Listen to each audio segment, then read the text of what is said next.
আবার আমার দেশের একদল ভাই আছে, দিন কায়েমের শপথ নিন, আমাদেরকে বলে আসেন দিনের শপথ শিখায় আমাদেরকে, যে আসেন আমাদের দিনের মধ্যে আসেন, দিন কায়েমের শপথ শিখায়। কিন্তু এরা জানে না দিন কি। দিন হলো তিনটা জিনিসের নাম। বলেন কয়টা? আরো জোরে কয়টা? এক নম্বর হলো ঈমান। বলেন এক নম্বর কি? দুই নম্বর হলো ইসলাম, তিন নম্বর হলো ইহসান। ঈমান হলো আকীদা। বলেন ঈমান হলো, ঈমান হলো, আর ইসলাম হলো ফিকহ মাযহাব। যেমন আমরা মাযহাবে হানাফি, এটা ফিকহ। ইসলাম হলো ফিকহ শরিয়াত। সুবহানাল্লাহ বলেন। আর প্রথমটা হলো আকীদা, এটা আকীদা। আর দ্বিতীয়টা হলো শরিয়ত মাযহাব। আর তিন নম্বরটা হলো ইহসান। ইহসান হলো তাসাউফ মারিফত। আল্লাহর ওলিদের এই দেশ আবাদ করেছে হক্কানি রব্বানি পীর মাশায়েখগণ। ঠিক কিনা বলেন? মনে রাখবেন 59টি মুসলিম দেশের মধ্যে ক্ষুদ্রতম হলো, ছোট্ট হলো ওলিয়া উলিয়ার বাংলাদেশ। হযরত শাহজালাল, শাহ পরান, শাহ মাকদুম, খান জাহান আলী, ফতহুল্লাহ, গরিবুল্লাহ, শাহ বেহেশতি চিশতি সহ এই দেশ 12 উলিয়ার দেশ, 307 অলির দেশ। হক্কানি রব্বানি পীর মাশায়েখরা আলেম ওলামারা এই দেশটাকে আবাদ করেছেন। এদেশের মাটি আর মানুষের কাছ থেকে আপনি হক এবং হক্কানিয়াতকে মিটাই দিবেন। মাজারে আপনি হামলা করবেন, মাজারে আপনি হামলা করবেন, আর নিজেদেরকে দাবি করবেন যে আপনি দিন কায়েম করবেন, সংসদে যাবেন। খোদার কসম, আল্লাহর ওলিদের মাজারে হামলা করে সংসদ তো দূরের কথা, সংসদের এরিয়াও ঢুকতে পারবে না। কথা বলুন।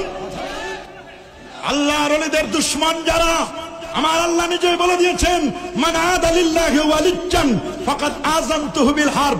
আল্লাহর ওলিদের সাথে যারা দুশমনি করে, আমার আল্লাহ নিজেই তাদের বিরুদ্ধে যুদ্ধ ঘোষণা করেছেন। আউলিয়া কেরামদের সাথে বেয়াদবি করা যাবে? কি বলেন যাবে?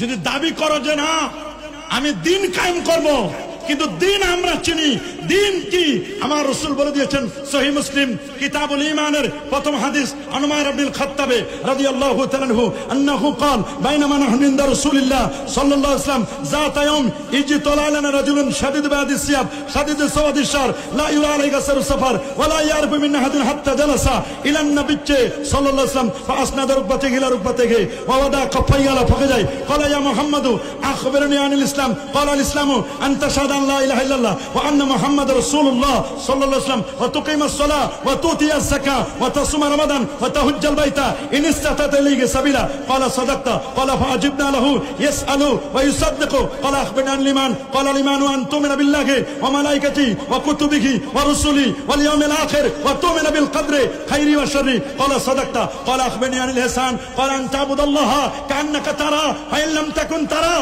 فانه يراك قال اخبرني عن الساعه قال ما المسؤول عنها بعلم من السائل قال اخبرني عن امارتها قال ان تلد ربتها وان ترى الحفاة العراة العالة رياء الشيء يتطاولون في البنيان ثم انطلق فلبثتم عليا قال يا عمر اتدري من السائل قلت الله ورسوله اعلم قال فانه جبرائيل اتاكم يعلمكم دينكم رواه مسلم. الله اكبر.